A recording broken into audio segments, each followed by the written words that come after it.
कैलाश गहलोत का इस्तीफा, दिल्ली में आगे चुनाव है। दिल्ली में आगे चुनाव है वाला दांव तो नहीं है, क्योंकि जिस तरह से बीते दिनों में दिल्ली के अंदर पाला बदलने का खेल चल रहा है, उसको देखते हुए कैलाश गहलोत पर भी शंका की ये लकीरें खींची तो जरूर जाएंगी, क्योंकि दिल्ली में जनवरी या फिर फरवरी में हर हाल में विधानसभा चुनाव हो जाएंगे। उससे पहले दिल्ली फतेह की मुकम्मल तैयारी का ये बड़ा राउंड माना जा रहा है।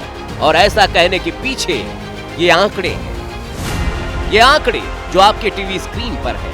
कैलाश गहलोत जो फिलहाल कहीं नहीं है, तो अनिल झा जो कैलाश के इस्तीफे के बाद ही बीजेपी से आप में शामिल हो गए। इसी तरह मतीन अहमद कांग्रेस में थे, आप में चले गए। हर्षरण बल्ली आप में थे, बीजेपी में शामिल हो गए। इसी तरह ब्रह्म सिंह तंवर बीजेपी से आप में चले गए। राजेंद्र पाल गौतम आप में थे, कांग्रेस संग हो लिए। ये और लिस्ट में दिख रहे सारे नाम बता रहे हैं कि दिल्ली में चुनाव करीब है। इसमें बीजेपी के पूर्व विधायक अनिल झा ने तो आज ही अरविंद केजरीवाल को सामाजिक न्याय, दलित, पिछड़ा से लेकर पूर्वांचलियों का असली मसीहा बताते हुए बीजेपी की सदस्यता पर झाड़ू लगा दी। हम यूपी से आए, बिहार से आए, झारखंड से आए, कलकत्ता से आए।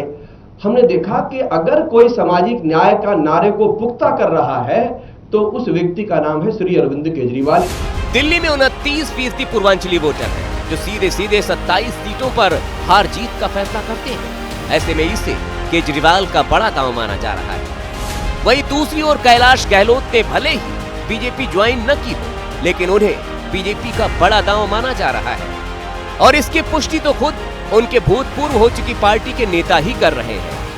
भारतीय जनता पार्टी के गहरी साजिश और षड्यंत्र का हिस्सा है ये जो घटना हुई है इस्तीफा देने की।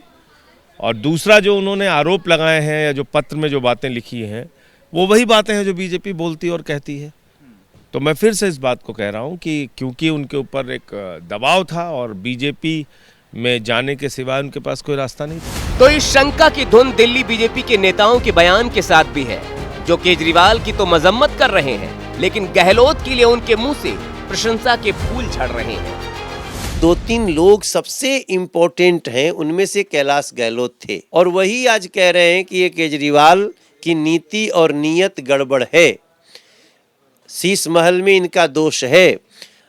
तो ये एक्शन कैलाश गहलोत जी का अभी तक दिल्ली जो आरोप लगा रही थी अरविंद केजरीवाल पे, या भाजपा ने जो लगाया, उसको सिद्ध कर दिया है कैलाश गहलोत के। अरविंद केजरीवाल को बताया है कि किस तरह से एक लुटेरों का गैंग अरविंद केजरीवाल आप चला रहे हैं, जो दिल्ली को लूटने का काम कर रहा है।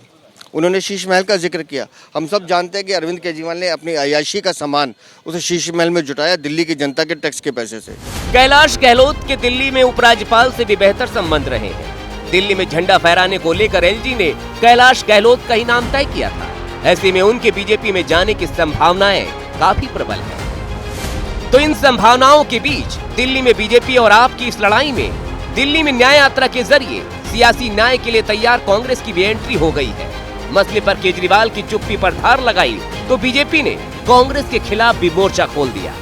चाहे वो मनीष सिसोदिया हो, संजय सिंह हो, सत्येंद्र जैन हो, राजकुमार आनंद हो, या अब कैलाश गहलोत हो, ये सभी कहीं ना कहीं इनका भ्रष्टाचार में लिप्तता के कहीं ना कहीं जरूर ये जुड़े हुए हैं। कहीं ना कहीं आज भगदड़ मची है इस बात की, क्योंकि ये डूबता हुआ जहाज हो गया है। तो क्या माना जाए, गहलोत बीजेपी में जाएंगे?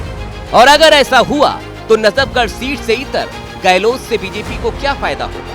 तो दूसरी तरफ क्या गहलोत के रेजिग्नेशन लेटर बम में शीश महल वाले आरोप क्या केजरीवाल को नुकसान पहुंचा सकते हैं? इसे समझने में अभी थोड़ा वक्त लगेगा। For exclusive and insightful videos, subscribe to our new channel ABP Live Premium.